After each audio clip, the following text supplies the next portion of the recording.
'Cause I'm in too deep and I'm trying to keep up above my head instead of going under. I'm not going under. Yeah, we're going over. I suppose so, because that's the only way we Something like go that. on American Brews and Tunes. Here's a theme song, you know it's not a mean song. It's a good song, just as it should song. American Brews and Tunes.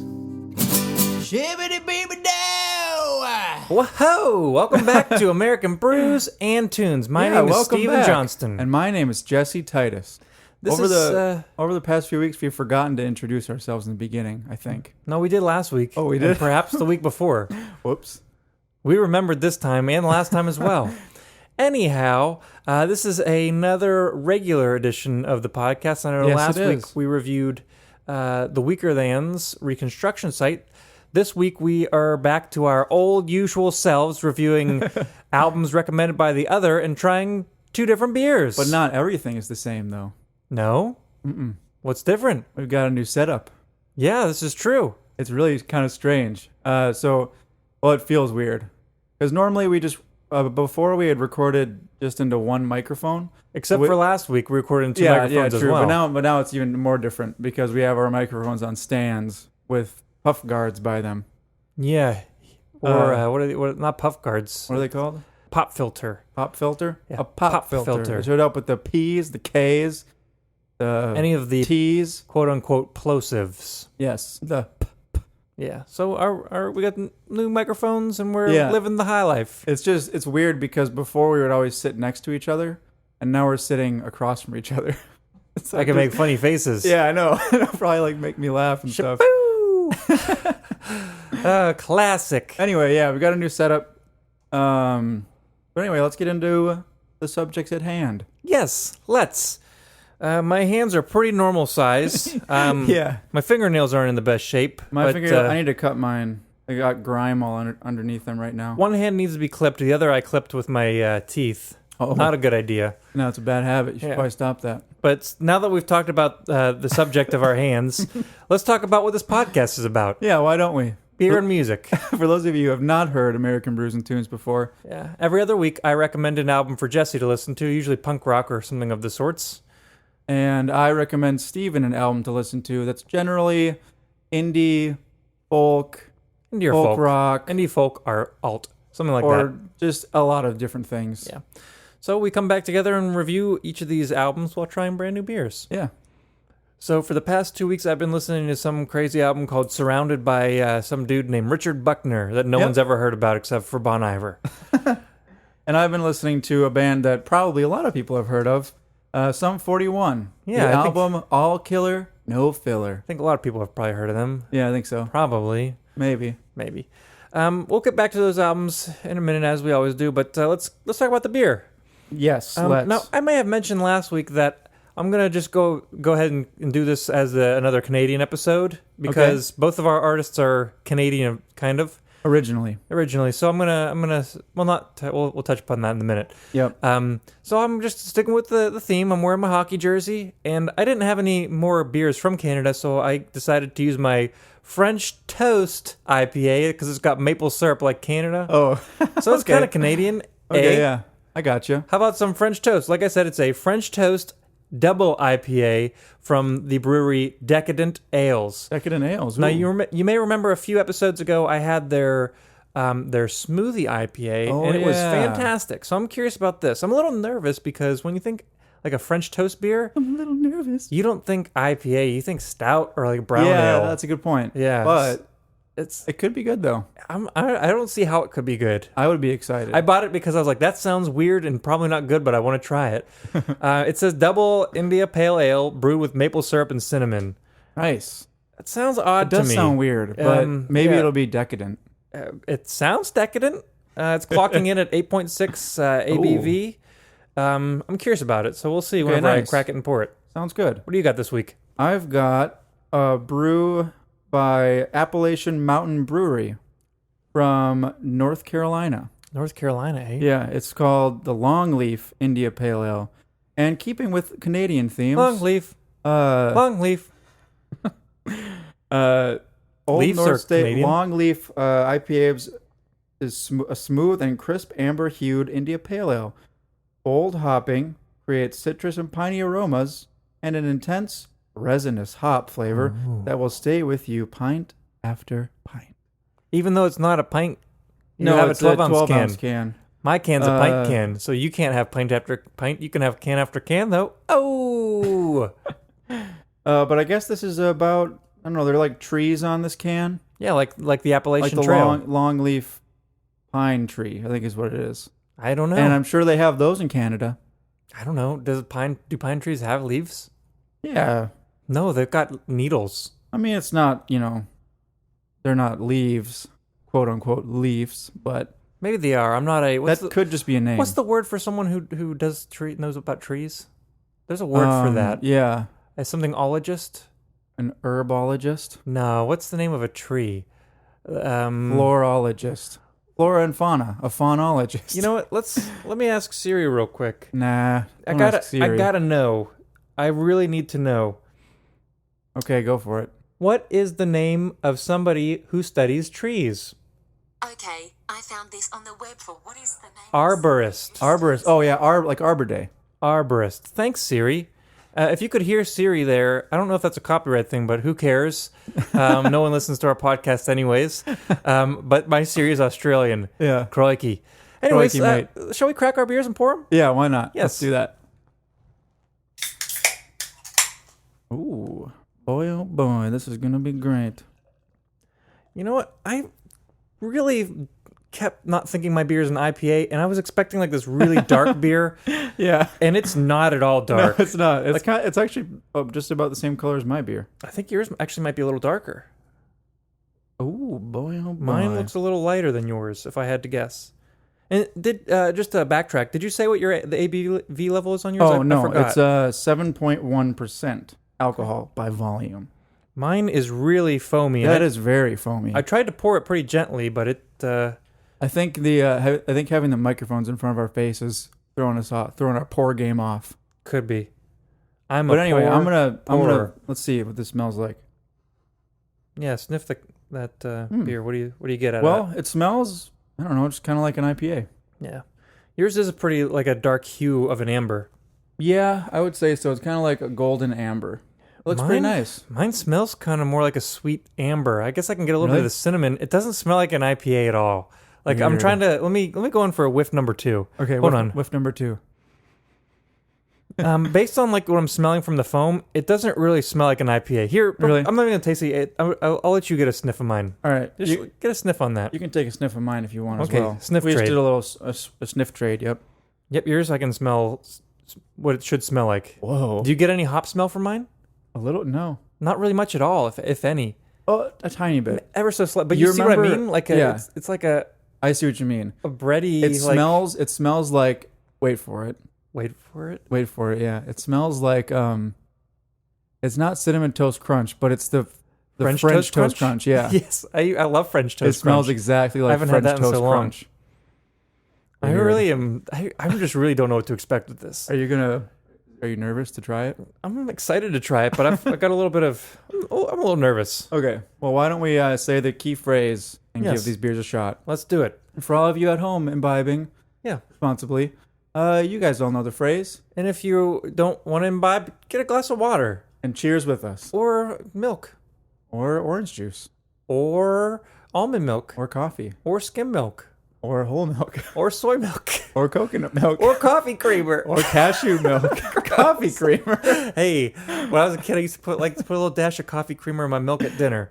What? It made it add a little bit of sweetness to my Really? milk. Yeah, it was delicious. That's so weird. Yeah, my parents made me drink milk, so I was like, You're like, I'm going to put some vanilla coffee creamer in it. yeah, I think my grandparents used to do that as a treat for me and my sister. I was like, this That's is funny. great. I was like, this is great. Anyways, Anyway. back to the task at hand. Everyone raise your glass and cheers with us. Shibbity-beep-a-dow! Well, that's nice. I'm just gonna go out on a limb because I just got hit with a wave of flavors. Okay. So I'm not going out on a limb. I'm just gonna explain it. All right. You are Go very for it. right with the French toast crunch. Yeah. The taste follows suit.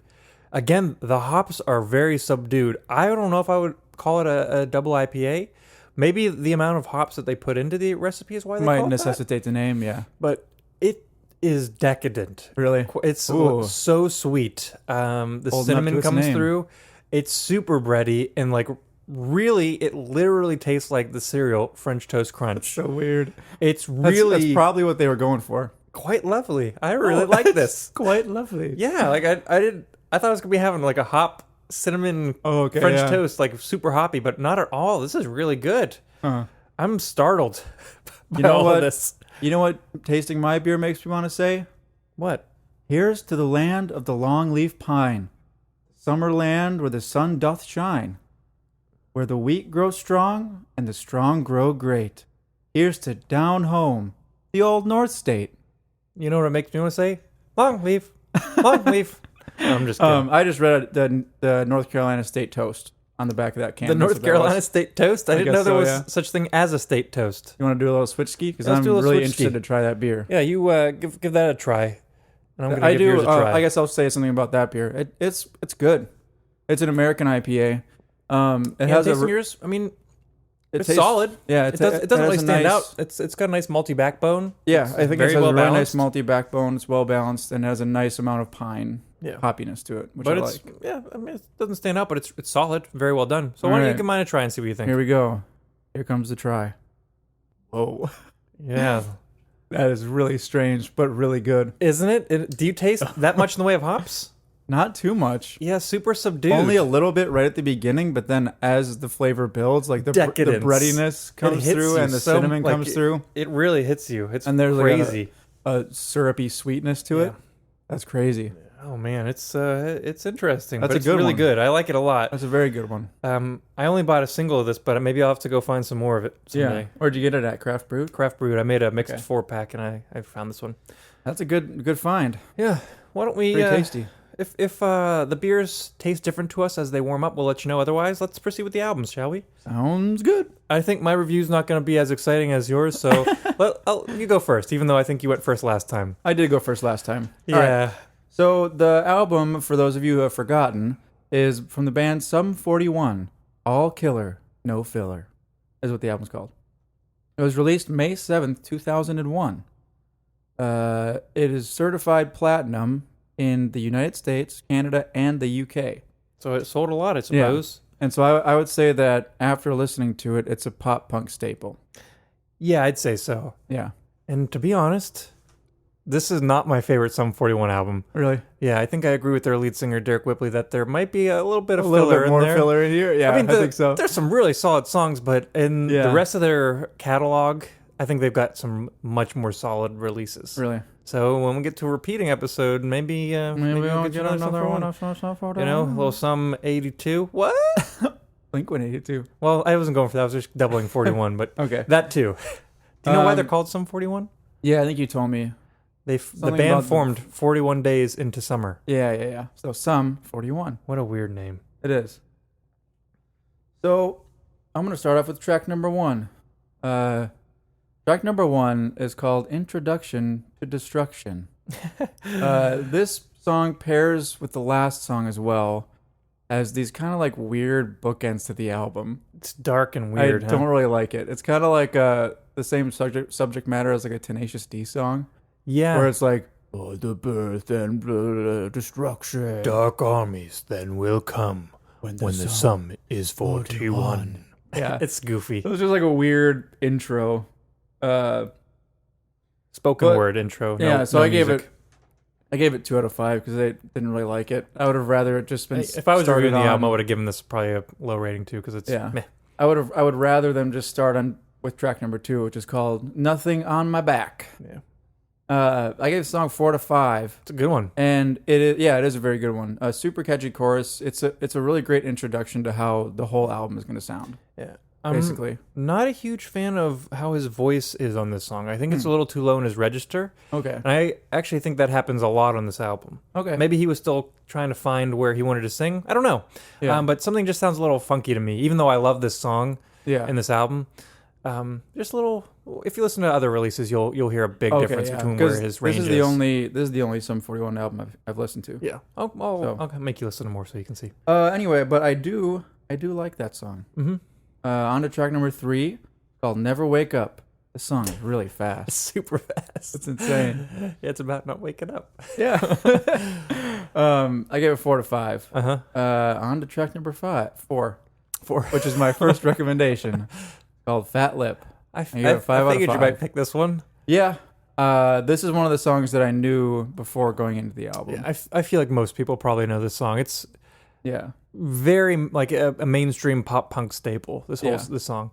Yeah. It's the kind of song where if you're at like a pop punk show, you know how they have music playing between bands over the speakers. Like they'll probably play this one. Yeah. Somewhere. And at the beginning, like a kind of like rappy, almost like Beastie Boys type rap comes in during the verses. Yeah. It's funny. Well, they were big rap fans and metal fans growing up. Yeah. And so I guess that's why this influenced that. Apparently, this was the longest song to write for the album. Oh, really? So I've read in interviews and whatnot. Interesting. They just like kept coming back and trying to figure out how to piece this song together. Because there's a lot going on. Yeah. Between verse, chorus. Yeah, I really like it though. And it's a song about not wanting to grow up, or like not wanting to act your age. Yeah.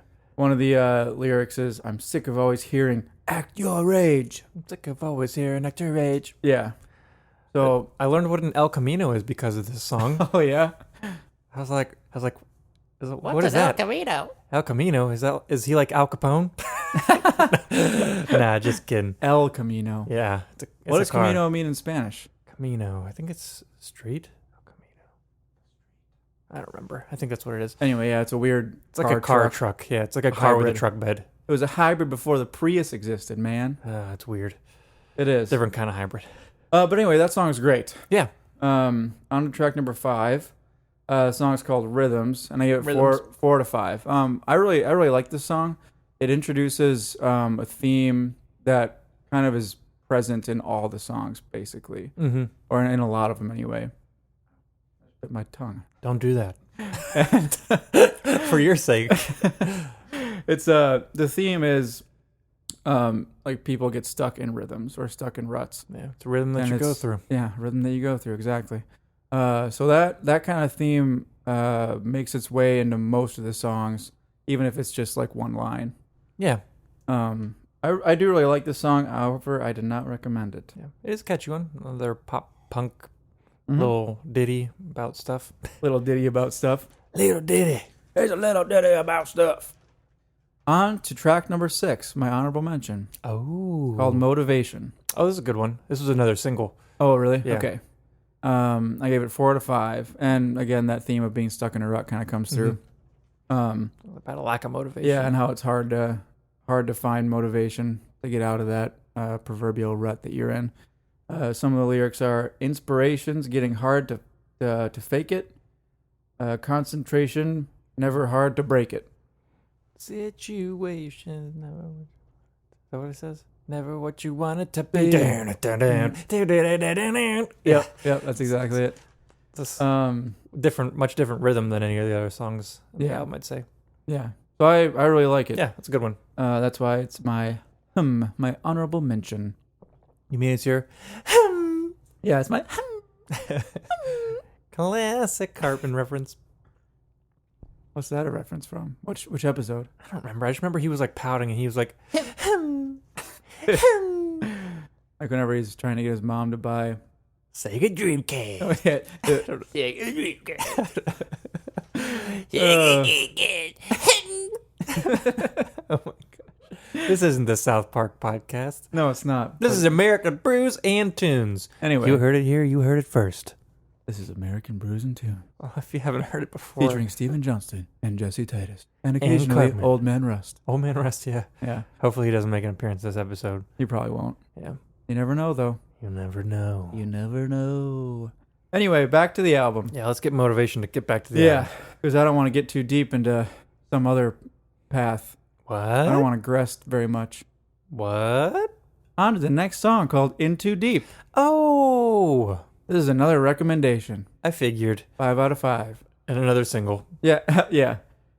So Galdern catchy, and it's basically about like a failing relationship, right? Oh. What, beer pit Yeah. stop? No, I think I just had a hop burp. Oh, I think the burp tasted hoppier than the beer going down. Interesting. which is weird for me. I mean, is unless weird. it was the one tiny sip that I had from yours. it could be. Yeah. It could be, but I'd be That's- surprised after having so many more sips on mine. Mm-hmm. If I have another one, I'll know it was my beer. I'll let you Yeah. guys know. Okay, But, yeah. I'll let you get back to In Stay Too Deep. tuned. Stay tuned for the update on whether or not Steve's burps are hoppy. Steve's 'Cause burps. hop- or not, hop you burps- decide. Hop burps are what? I don't know. It doesn't make sense. But Yeah, I was they just, wouldn't I was just decide. saying it as like a little preview. You know how the Okay, news yeah. gives their little coming up after the commercial break. Steve's burps, are they hoppy? You Or decide. are they not? Wait to find out. Anyway, back to In Too Deep. It's basically a song about a failing relationship. Did you ever see the music video? No, You gotta watch the video. They're Really? at a diving competition, Oh, like In Too diving, Deep. like is in a swimming pool, and it's them Yeah. versus all these like big jocks. It's so weird. And then there's the guitar solo. He comes up out of the water, does a guitar solo that goes back down. In the end, I think they somehow win, and it's ridiculous. That's funny. I'll have to watch Like that. the jocks are all wearing speedos, and they come out with their like past knee length black bathing suits, and they're like, "Come on, guys, gonna diving battle you. What up?" Having a dive battle. It's kind of like a dive battle. It's hilarious. really ridiculous. Oh, Back that's when I funny. used to watch music videos a lot, Yeah, early 2000s. on that good old MTV or VH1, Either of the two. either of the two. Yeah, both of them played music videos at one point in time, and then they moved on to Yeah, Jersey now they Shore really and don't. stuff. I kind of like Jersey Shore. I can't believe it. I mean, it is. It serves its purpose. Like it's Very entertaining. Yeah, and it it is. sucks you in. But after you like get done watching a couple episodes, you're like, why did I just waste my time doing that? Well, I haven't felt that experience with Jersey Shore. I Really? have, however, felt that experience with The Bachelor. Yeah. That I'm like, oh man, and then I would continue to watch it. Jersey Shore. The only reason why I think I like that one so much is because it was the same cast every single time. Oh, Apparently, with okay. The Bachelor and like with Real World, it's always different casts, so Okay. they keep it fresh. Gotcha. Anyways, Anyway, yeah. side number- note. We both said I said anyways. You said anyway. I recently Yeah. saw that it's grammatically supposed to be anyway. Yep. But I've been saying anyways for the longest time, and I don't foresee myself changing. Yeah, it's grammatically correct because any way already implies multiple ways, so there's no need to make it plural. Like any which way. Yep. There's no need to make What it about any means? by any means. Any mean isn't, But any would imply multiple, right? The word true, any. but it's a separate word in that case, right? It's any space mean. Any which means. Any which Any way. which means? I'm just gonna say anyways till I die. You're just trying to justify. Yeah, I am continuing to trying to say that. justify. I'm gonna say anyways till I die. Till I die. Anyways, Well, back to anyway, case in point. back to the album.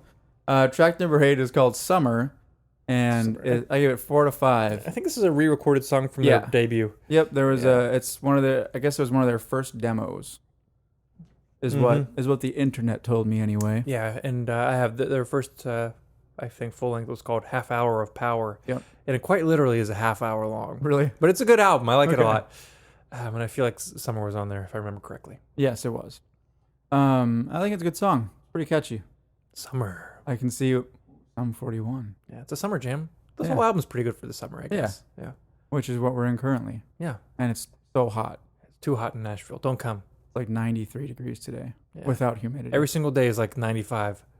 With But the it humidity, feels- it's like up in the triple digits. but it feels like it's like 105 or 103. Terrible. I get sweaty just like opening my window in the car. You know what? I can't handle this. Enough about the weather. Yeah. And on Back to to the Sum next song. 41. The track number 9 is called "Handle This." Oh, gosh. The only And slower song? yeah, it's a little bit slower, and it actually sounds a lot different, like melodically. Yeah, it's not The it's not beginning- really that poppy feel. The beginning is really what do I want to say? It's less abrupt Yes. and more like flowing, Mm-hmm. as flowing as pop punk can be. Yeah. I really like it though. It's basically a post breakup song Yeah. I and don't about think you being can able handle this. to handle it. Mhm. Yeah. Anyway, on to track number 10. 10. 10, as they That's would how say the- in Tennessee. Tennessee. In Tennessee. I What was that? don't know. I just went. Sega Dreamcast. Oh my goodness gracious! Yeah, Handle This. It was a fine song. Yeah. One of my less favorite songs, if I remember correctly. I haven't listened to the album that much in the past few years, but I remember growing up as a kid. Listening to it. I was like, this song's not my favorite. Probably because it wasn't as fast. This was when I was learning guitar. Like, I used to play Enema of the State and this album front to back on the guitar really? because they were both fairly easy. Yeah. But There I you would go. play this whole shabam. Shitting. Whole, what's the word I'm looking for? Whole shablam? Whole What are you trying to say? shablagoo? Shablagoo. Something or Whole other. show. Shibbity-beep-dow. Yeah. That's the word I was looking for. Shibbity-beep-dow. Yeah. Anyway, on to track number 10. These next two songs are maybe what the filler the lead singer is talking about. Could be. This next song, track number 10, is called Crazy Amanda Bunkface. What does bunkface mean? Is it I don't know. a substitute for the curse word? Maybe. Could be. Bunk. Maybe since there was like a major label release that they didn't had want to do any F words or something. I don't know. Could be. It's a weird song. Mhm. I always like this song because I just like the feel of the chorus. Yeah. I mean, it is a good song, but it's at the point where it's like, if you're listening to the album straight through, you're like, another song like this now. Oh, yeah. Yeah. I could see that. Where you can kind of feel out what the filler might be in the album. Yeah. It's still good, but I could maybe, I don't know. Doesn't really matter. Well, I guess it does. Only if you want it to matter. Yeah, true.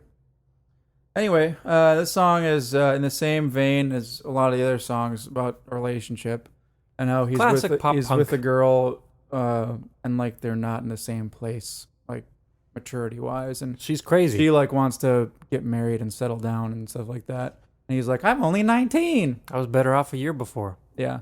Yeah. But anyway, it's a good song, but not my favorite. Yeah. The next song is called All She's Got. And I gave it 3.5 out of 5, and it's basically the same message or subject matter as the last song. Yeah. But I like this one a lot. Yeah. But anyway, on to my last recommendation. Track number 12, Heart Attack. Heart Attack. That's a good one, too. This is in the same kind of vein as like finding motivation to get out of bed and whatnot.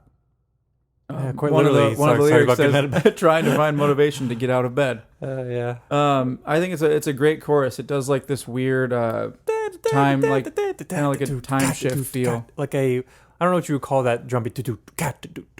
Swing? Yeah, almost like a swing, like a pop punk swing feel, which is unique.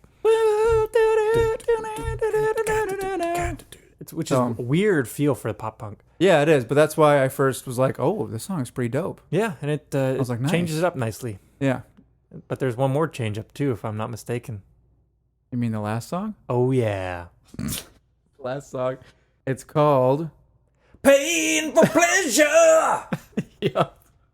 This is that other bookend that I was talking about at the beginning, where like it's all of a sudden goes like metal and it's like. Have you ever heard Iron Maiden? It's like that galloping drum beat, like that galloping drum beat with like just heavy chugging guitars, and the guy sounds like he's like Satan. The season started at the end of part, the skies have turned to black. Yeah, it's sang by the drummer. I don't know if you knew that. Oh, really? Yeah, he and they made like there's a parody band that they do called Pain for Pleasure. Oh, really? Where they all look like an 80s like metal band. They dress in like wigs and like all like leather and stuff. And they'll perform live like that sometimes. And they made like a 11 or 12 minute documentary about the band once. Really? And Steve-O's like their drummer, he goes by Steve-O 32. Yeah. His real name's I think Steve Jacques. And he's like talking in this like British accent the whole time, and he's got his like his mullet like wig. So weird. We'll post that as a video. It's on YouTube. We'll post it on the website at brewsandtunespodcast.com if you want to watch it. It's really funny, and it kind of puts a little spin on that. And there are other albums where they've had bonus tracks by Pain for Pleasure, like Rain and Pain and World War III or something like that. I can't remember, but it's just goofy. It's all a joke, but also in homage to the metal bands that they love. It seems like that's kind of what it is, and since that's like what the song's purpose is, I'm okay with it, but it's still not my favorite. It's goofy. It is very goofy. Yeah. Overall, I'd say that I agree with my first statement. Not first statement, one of my first statements, that it's a pop punk staple. Yeah, I mean, it was so popular for a reason. Yeah, it's really good. It's a fantastic album. I'll most likely recommend. Well, the very next album they start to get heavy. Yeah. And Which is what? The next album was called "Does This Look Infected?" Oh. And the picture has someone pointing to his head, and it looks like a big old infected? zombie scar. Okay. Yeah. Overall, though, I really liked that. Yeah, good stuff. So now let's Switch gears. 100%. turn the tables 180 degrees. My, how the turntables. Tables have turned. Richard Anyway. Buckner. Yes. He's a singer-songwriter, folk artist, not originally from Canada. He was born in California, but spent most of his time in Edmonton, Alberta specifically. So I don't know if he's has his Canadian citizenship, I would think so. but he was born in the U.S. Okay. And he has since moved back. He lives in New York now. Like I said before, I'm reviewing the album Surrounded, which came out in 2013. It's their most recent album. His most recent album. His most recent album. I don't know why I said there. But it's his, I believe, 10th studio album. Yeah. So I'm not including the EPs. He had a split or two in there, and I think some remixed and a bunch of weird stuff that was re-released. And this album sounds a lot different than his earlier stuff. Well, his earlier stuff was more just straight folk. Yeah. And then in the middle of his career, he started to expand into some real textural, atmospherical type sounds. Yeah. And then the album before Surrounded, which was called Old Blood, or I'm sorry, Our Blood, I believe. Yeah. That one he went back to his roots and was more folky. And this one is more folky, but still has some atmospheric things in it. Mm-hmm. And do you know much about the album Our Blood? No, just that I don't think it was received well. Yeah, I don't think it was as well received as this one, but there was also some great blunders. He had to record it 3 times. Really? I think he had a tape recorder that was stolen, a laptop that was stolen, Oh my gosh. recording difficulties. So it was a disaster. And apparently he was uneasy about recording again for good reason. So with this one, what he did was he would record real quick, do everything he wanted to do, and then send it off so that he didn't overthink things. Yeah. Which is kind of a smart idea with a production like this. Yeah. Because it is stripped back from a lot of things, but there's also a lot of layers that he added. So a lot of layers. It was planned out, but not overthought almost. Yeah. If that makes sense. But overall, before I get into the album, like we said before, he's like a folk artist, like alt country, alt rock, Alt country, and this one's kind of like alternative. electronic folk. a little bit of almost. electronic, yeah.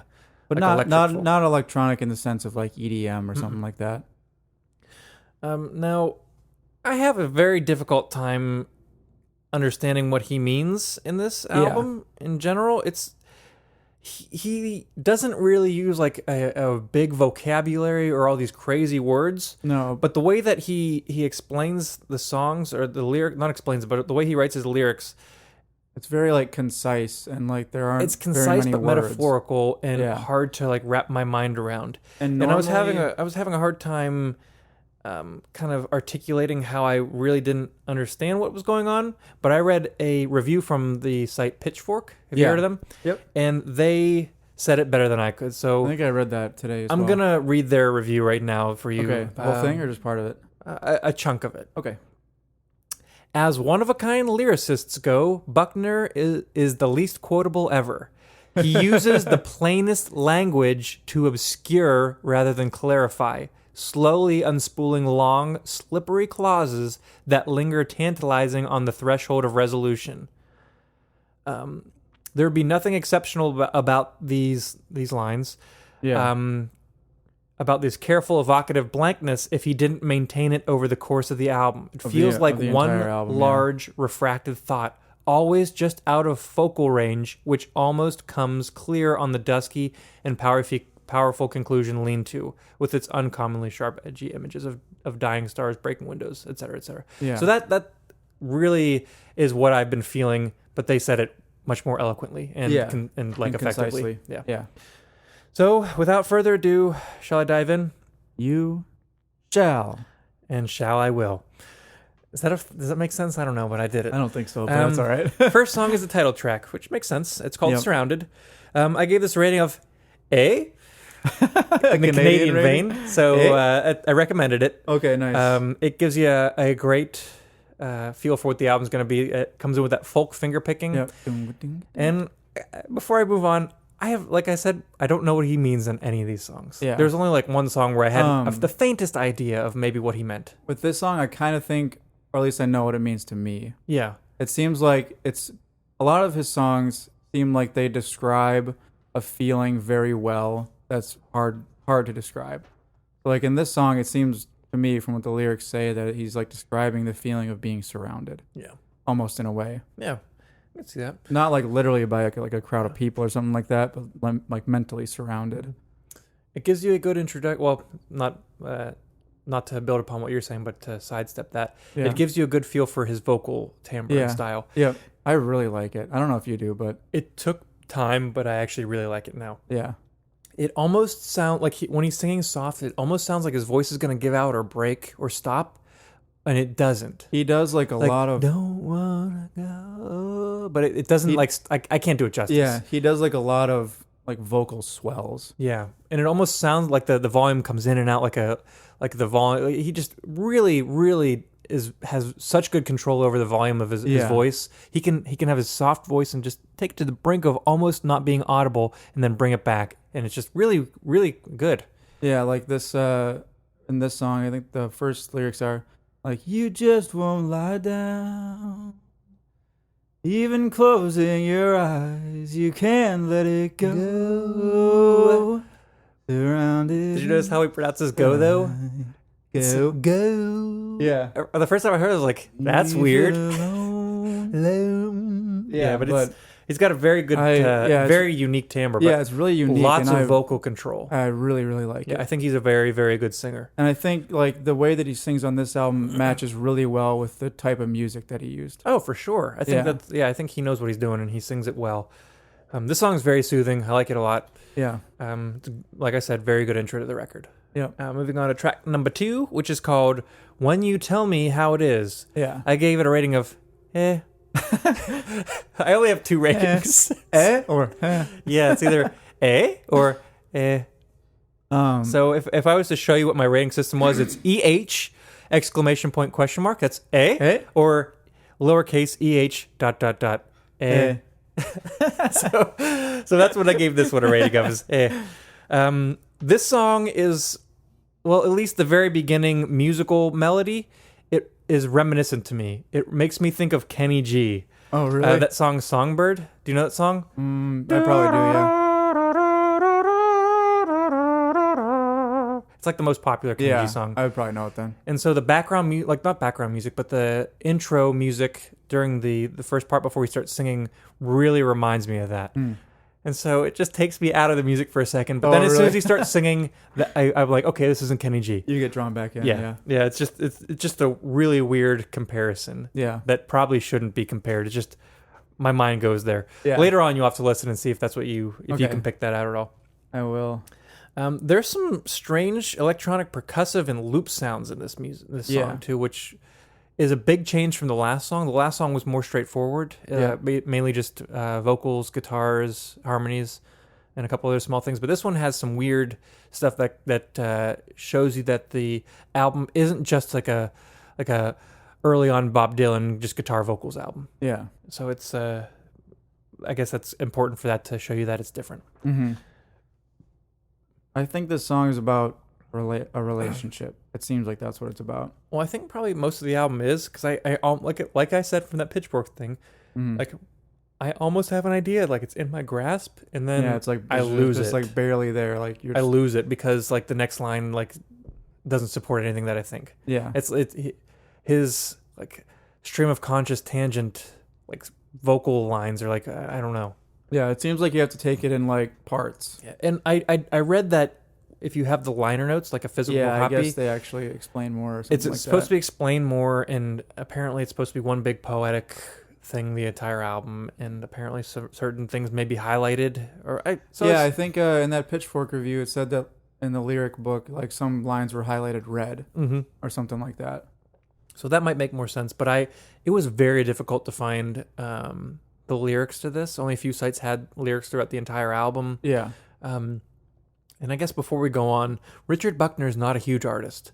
I know you said you've only heard him because Justin Vernon, the singer from Bon Iver, or as the French would say, bon hiver. Bon vivre. He speaks very highly of Richard Buckner, and he's got a pretty good following. He's still made a career out of it for like he's 2 decades of recording. He's nowhere as big as Sum 41 or something like that. So he's not huge, but he's still going. Yeah. Moving on, track number 3, which is called Beautiful Question. I gave this a rating of A, and it's my second recommendation. I really like this song. There's this really cool like keyboard instrument. It might be a Wurlitzer, maybe a Rhodes keyboard. I'm not entirely sure, but it's really swirly and nice. It comes in during the intro music and the chorus. But I just want to say, the chords that the song come into are the same chords of a song that I wrote. Oh, really? I remember that song, and I just want to see a little more that Yeah. Same chords, but Really? I wrote it first. You wrote it 2011. Oh, there you What go. up, Richard Buckner? They're completely different sounding songs. Yeah. I just thought I wrote like a super unique chord progression. Oh, I yeah. was super proud of myself, and I was like, well, someone else wrote it. It's not that unique, I guess. Yeah. But his sounds completely different. Yeah. Anyways, he has a nice layering of instruments with that chord progression in the keyboard, which I think is a Wurlitzer. I don't know. Yeah. But it's probably my favorite song on the album, like I said. Yeah, I think so. I think so for me too. There's a nice counterpoint of the dynamics from the verse to chorus, I think. Like after that keyboard cuts out, it's just basically you're left with the guitar and vocals. And he does that pulled back vocal style where it's real soft and cutting in and out almost. Yeah. But then when it gets to the chorus, he kind of opens it up again with that the keyboard instrument, and he sings again. I don't really know what it's about, but in the lyrics, they ask why. I think it's just a look at life in general. Yeah, like why? And that's the beautiful question. Because try to figure out why. What's the one? There's one line that I think kind of explains the song. Let me see if I can't find the lyrics. It seems as though like he might be. I don't know. I feel like there are many ways to interpret it, but I think in general it's about life. And it seemed like maybe he's at a funeral. The reason I say that is because the first line is "shattered as I saw you then." Mm-hmm. And like you said earlier, it kind of strays off into wherever else. He But goes all over the a place. few lines, I think, point to the fact that this song's about life. One of the lines is, let's see, saved at the height of the closing. The caption should say, "He doesn't know where he's going." Mm-hmm. And then, Like where he's going in life. yeah, as the drawdowns had ended, gathered in spite, your story remains such a beautiful question. Such a beautiful question. So I kind of think that it is about life in general and how nobody really knows what they're doing. Yeah. Well, yeah, that's a very good point. Or one might have the idea that they know what they're doing, but in reality they don't. We're all in this together, folks. We're all in this together. We're Isn't that a High School Musical? I think so, yeah. Make This is in our high dreams school. come true. We're all in this together. Stick with the status quo. Oh yeah. Oh, man. Get your head in the game. We're playing Get your head in the basketball. Get Watch your me head in shoot the this. game. Shoot this 3-pointer. La la la la la. I threw to who? Moving on back to Richard Buckner. Track number 4 is called Foundation. I gave it a rating of A. It's my honorable mention. Nice. Lots of electronic droning sounds Yep. that start off this song, and it really is different sounding. Is this one that starts off with bum bum ba da da? No, I think it's a different one. That's a different that's one. Mood. I'll get to that later. Yeah. But this one has like I said, the droning sounds, and the instruments are kind of swirling around, and it's really, really different sounding. And the guitar sounds almost like, I don't want to say a baritone guitar, but it sounds like a really deep guitar Sounds sound. like a deep guitar. Yeah, not what you'd not what anything else sounded. Maybe achieved through an octave pedal or something like that. Perhaps he did use octave pedals in this recording. I know that, and he's done that before in previous efforts. The melody I really like in the chorus, not so much in the verse. Well, it seems like to me it's not a chorus; it's a refrain. Choruses. Yeah, a refrain's a better word. A melodic refrain. A melodic refrain. Because the lyrics change every time. Yeah, there's general. no repeated chorus vocally, lyrically. But this, I believe, is the first song where there's a surprise ending. Well, maybe the only one that has a surprise ending. What do you mean by but you surprise think ending? that the song's over, And then shabla-dee, shabba-doo. Shabba-dee-shabba-doo, it comes back. It comes back. The Eh? electronic instruments swell back in and play for probably another 40 seconds. It's a nice Okay. little... They come back for another surprise visit. We're back. Yeah. We're back. We're back. Just like that hit animated movie, We're Back. What? Did you ever see that movie with the dinosaurs? Is it related to that one dinosaur family movie? Not TV at show? all. Oh, okay. Not at all. Oh, the dinosaurs are back. We're Yeah, back. We're back. It was called We're Back. From the dead. No, just there's some guy who went on his Jurassic Park? spaceship, picked them up, and gave them these little like bowl of magic oats, and then they were able to have the power of rational thought.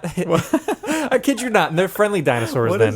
This is a It's a movie called We're Back, and then he dumps them An into animated movie. present day, which is actually like 90s, because Okay. that's when it came out. Present day Manhattan, and so there's these dinosaurs walking around Manhattan. It's a great movie. I used to love it as a kid. That sounds ridiculous. We're back. When did this movie come out? I think the 90s, if I remember correctly. Wow. It's a great movie. What a crazy idea for a movie. It really is. Moving on. Jeez. Track number 5 is called Portrait. I gave it a rating of A. I like this song But a this lot. is the song I think I can decipher the most. Picture says 1,000 words. Essentially, it's about looking at a picture and trying to figure out the past. Yeah. Again, I could be wrong. Who knows? Richard Buckner's deep but simple, simply deep. a picture's worth 1,000 words. Yeah. That's what I meant to say. Yeah, so I think I it's think about you're right. trying to like figure out the past, not be haunted by the past, not let it control you, or maybe trying to read into it. Yeah, It's figure hard out to... figure out the past in order to move forward in, Yeah, the, but in the it's future. definitely a metaphor by looking at a picture, because he talks about being Yeah. like hung up and Your all those things.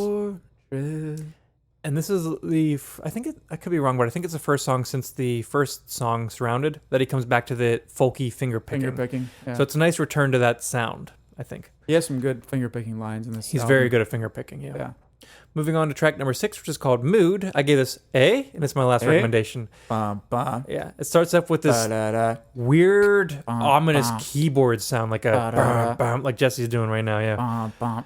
And it pulses, like it's Yeah. got a pulse throughout. Yeah, the whole song. And even is when that one ingrained cuts with out, there's that. another electronic instrument that still pulses. So there's a electric pulse throughout this entire song that leaves this dark and urgent feel, to me at least. Yeah. And it's like sounds determined and dark. To like put you in a certain mood. Very much so. And there's a couple other songs later that have a mood like this without the electronic instruments, but this one in particular. The verses remain dark sounding and they're stripped back, but then the chorus opens up and almost adds a layer, like feel wise, of hopefulness. The during the chorus, I don't remember the words, but that the vocal melody opens up and is more major sounding, as major sounding as you can get on this song. Yeah. And I think that if it wasn't for that chorus, I might not have recommended the song. Really? I think it's a really cool song, don't get me wrong, but Yeah. without that chorus, I might not have recommended it, because I think that adds a really nice balance to the feel of the rest of the song. Okay. It gives you a little bit of a sense of ease, I guess. Oh, okay. Because It's the rest a of the good- song gives me an anxious feeling almost. It's a good contrast. Yes. Like I have this anxiousness from the intro and from the verses, and then the chorus gives me an ease almost. And it's very, very well balanced, I think. Okay.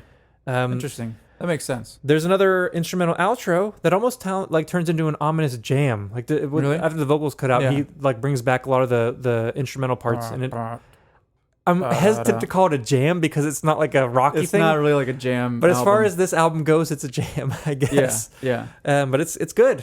I don't really know what this is. The mood. When he talks about the mood, he talks about people like reading her in the wrong mood or something. I'm assuming it's a girl. Yeah. Anyways, moving on to track number 7, which is called Go. Okay. Yeah. This is definitely not the song Go by Blink-182.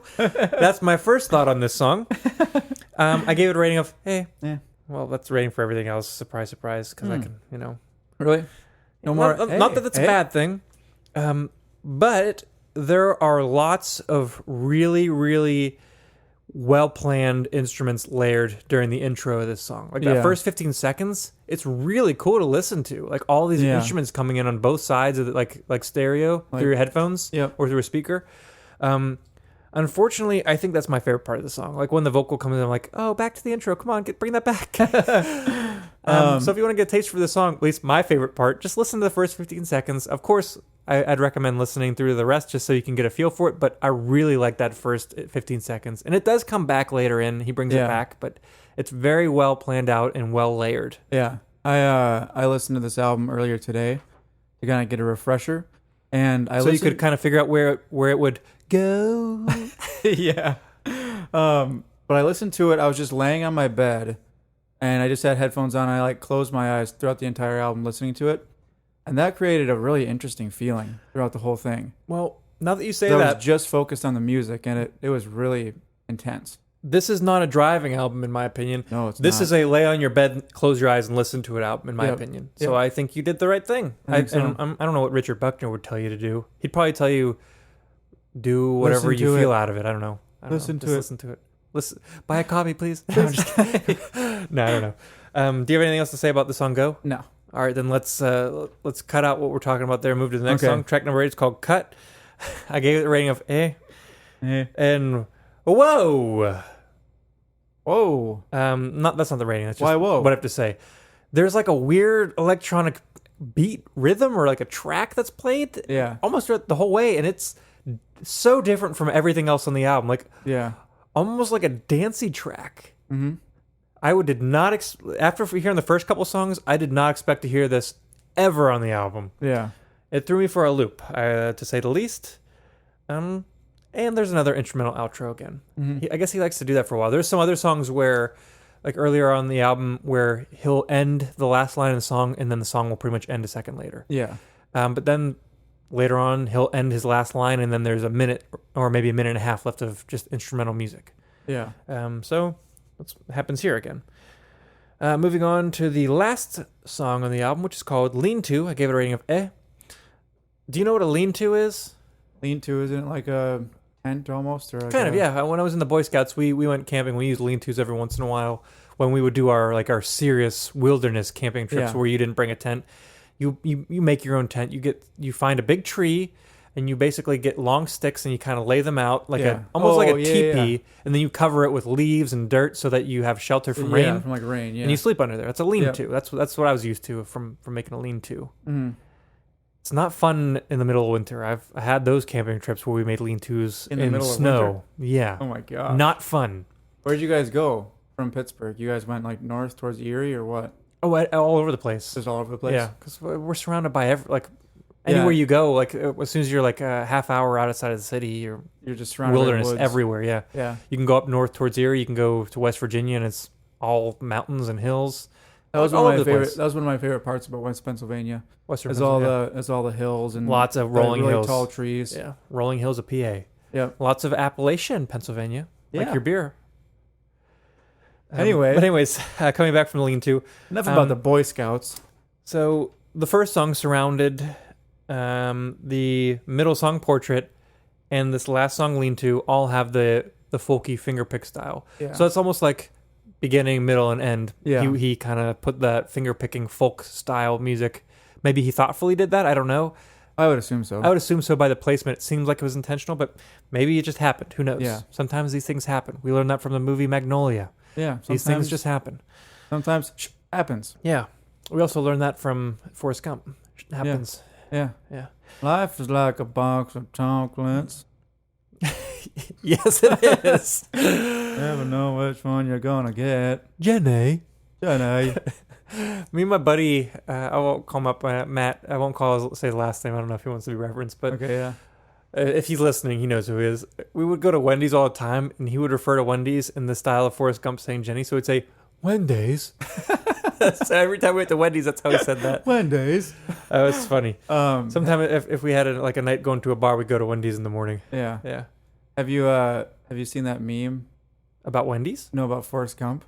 I don't know. About Jenny. She's like Jenny, I like you, and then she's like, nope, friend zoned. And then he comes back and he's rich, and she's like, I love you. Oh, I mean, it's kind of true. Yeah. Oh, what a strange movie. It is a It's weird a great movie. movie, but it's so strange. Apparently, I found out on 2 different podcasts that it's based on a book. Which one? I found it. They said it on Hollywood Babylon, and then I believe it was on another a true crime podcast called Last Podcast on the Left. Okay. They're referring to that because there's a sequel. where apparently Forrest Gump befriends like a monkey and goes into space. I kid you not. I kid you not. I can't. It's called like Gump Co. or Gump. No something way. about Gump, like Gump Shrimp and Co. or something like that. I can't remember That what the book's sounds called. so dumb. It sold a lot of books. Maybe it's good. Wow. Could be, I suppose. Is it dumb? Because look at all the things that happened in the first movie. He ran from coast to coast without stopping. Yeah. He met John Kennedy. He played collegiate football. He was in the started a Vietnam shrimp War liner. and got shot in the butt. He was in the Olympics for ping pong. Oh, I forgot about that. The movie is ridiculous. Yeah, he has a huge shrimp company. Yeah. It's ridiculous. It is a really So is weird it that movie. far-fetched that Forrest Gump can befriend a monkey and go into space? I suppose not. You're right. Oh, man. Maybe I'll read them one day if I have time. Mm-hmm. I've got a lot of things on my reading list right now. Yeah. Most of them are comic books and Stephen King books, but Yeah. why not put Forrest Gump in there? Why not? Why not? Life's like a box of chocolates. One of those chocolates is bound to have the sequel to Forrest Gump in it. If you're allergic to peanuts, sorry, life sucks for you. Well, I'm sure you can find a peanut-free box of chocolates. I don't think so. I bet you could. Maybe. I bet you could find a vegan box of assorted chocolate somewhere. Sure you could, yeah. Maybe it would be good. Probably not. Maybe. Possibly. I'm curious about that. Do you think they use like almond milk or soy milk? Because you Is can't. that considered vegan? Yeah. Yeah. Because you can't probably. use cow's milk for that's for from, making milk chocolate.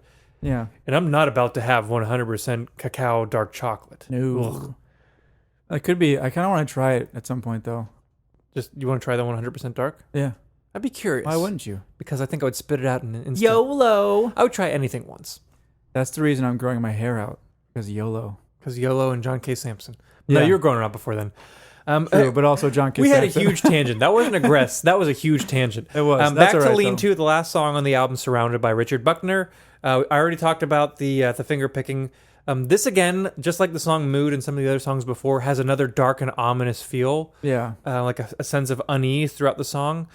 And I don't really know entirely what it's about. It's got messages of maybe death. I don't know. The line where he says, I think I'm paraphrasing here, but he says, "You lean to something that was never meant to hold you." Yeah, so it's Something like that. And I think a lot of this album has a negative theme of a relationship with somebody, or maybe maybe talking to someone who's in a bad place. I can't really decipher. Yeah, it's weird. It's hard to tell what he's talking about specifically. That's why I'll say this album is about life. Yeah, and apparently it's poems. You can interpret it how you will. There's another outro in this song, like and there's some weird electronic sounds that come in. Mm-hmm. Weird stuff. So like all in all about this album, my summary review, if you will. If you will. I can appreciate his poetic lyrics. They seem really well crafted and thoughtfully put together. Yeah. But I really have a hard time understanding. I know there's the interpreting thing, but I even have a hard time interpreting some of those things. That's tough for me as a person who wants to have a better idea. Understand what the song's about. But that's okay. It really took me a lot of listens to get into this album in general. In the end, I think I liked it a lot more than I thought I would. Like after the first two listens, I was like, this is one of the worst recommendations Jesse's made, in all honesty. And after having listened to it, it's not. Yeah. So I don't think so. It took me way more listens to get into it than I thought, but I'm glad I stuck through it. It's pretty good. I'd like to listen to more of his stuff, actually. I'm curious about Richard Buckner. A lot of his stuff, his earlier stuff, is like really folky and really country sounding. Yeah. But apparently in the middle of his career, not so much at all. No. Like in the maybe like the 6th, 7th album, whatever you want to call them. I don't know what they're titled, but that's when he got like I don't want to say soundscapey, but more atmospheric. I was about to say aromatic again. Yeah, atmospheric. Yep. Yeah. I don't think that anyone could hate that album. No. Well, somebody could. Someone probably could. Everyone has their own tastes. But I mean, if you like, that's one of the albums that I wanted to recommend because it expands your view of music, I guess. Yeah, and I would have never heard of this if it wasn't for you, and you would have never heard about this if it wasn't for Bon Iver. Yeah. It's Bon Iver. It's an album that is... Bon Iver, what are you doing over there? I was imagining someone from the Deep South like talking about Bon Iver. Oh, did y'all- it's over there, Jim. Did you ever listen to the Bon Iver album? Did y'all That's just hear to that die new for. Bon Iver album about Earl down? Did you hear that yet? Oh, Jim Bob, I went down to the cover store, put Jim myself Bob? up a can of coal, and I got myself a Bud Light, you know, I'm talking about a Bon Iver, I'm going to try my truck, I'm just trucking, you know what's up? I mean, if there's people from the South, no offense, I'm not saying I tried to be offensive. I just, Yeah. I was doing I'm from the South, I'm getting an excited accent. Yeah. I'm from the South, and I'm getting excited. That's an interesting accent to have in your arsenal of Well, accents. that's the guy who just went down to the corner store, bought a pack of chewing tobacco and a Budweiser, and he's happy. That's what I think of when I hear that guy. Oh my Yeah. gosh. Sorry. Anyway, back to what I was saying before. This album is it's like a lot of some bands their music is like for entertainment purposes, but it seems like this album from Richard Buckner is like meant to be art, like Yeah, arty. you don't put this on to jam to. You don't No. rage to this album. No. You maybe put this on. Like I could see you like taking this, like if you're in a vinyl club or like a listening club where people bring records to listen Yeah. to. This could be that record. Like Yeah, people for sure. sit down in a dark room Yep. and just listen. Yep. But anyway, I really like that album Yeah. as well. The album's very. It provides more of a feel Mm-hmm. than an experience, almost for me. Okay, yeah. Makes sense. It makes a setting. I don't really know how to explain that. Creates a soundscape. Yeah. Yep. It puts you in a zone. And it creates it well. Yeah. So Anyway, shall we talk about next week before we Yes. finish our beers and yeah, sign off? I already know what I'm going to recommend for you. It's a album by the band Alkaline Trio. What a great band, and the album is one of my favorites from them. It's tough to pick a favorite because they've got so many great releases, but I'm going to give you the album Crimson. Okay, that's I what believe you thought know were at gonna least give me. one song Yes. called Mercy Me. Yep. It's maybe their biggest song. Oh, mercy me. God bless catastrophe. Yep. That was a melodyless harmony. A melodyless harmony. Yeah. Okay. Still has inherent value. Yes, it does. I agree. So, what should I listen to for the next 2 weeks? I'm going to recommend an album by the Swedish folk musician, The Tallest Man on Earth. That sounds like something I've never heard of. What's the album called? The album is called The Wild Hunt, Okay. and it's his second studio album, Okay. When And- do you know when it came out? Is it recent? 2010. Okay. So Nice. 8 years ago. Nice. I think you'll have an easier time getting into this. Okay, I hope so. I think you will. I'll show you a song after, and I think you'll be like, oh, okay, I can see that. Word. Word up. And next week, of course, we'll have a one-off episode. Yeah, have we we decided might what as well we're make gonna it a do? special one because next episode is going to be episode number 50. Ooh, so boy. maybe we can celebrate somehow with a fun album. But, Maybe. Shall we finish our beers? Yes. Has your taste It still tastes. changed at all? I think as it's gotten warmer and I've got less beer in here now, it still tastes generally the same, but it seems like more of the pininess is pronounced now. Mine got slightly more decadent, and the booze flavor came through a little bit more. But other than that, it's still pretty consistent. It's really good. I would get this again Yeah, for sure. would I too. will avidly seek it out. I'll say Yeah, that. yeah, that's a good Yeah. way to put it. Yeah. I've got a 6-pack of this, So you're gonna have it again? I'll have it again. Yeah. Well, as we always say on American Brews and Tunes, when we're gonna clink our glasses,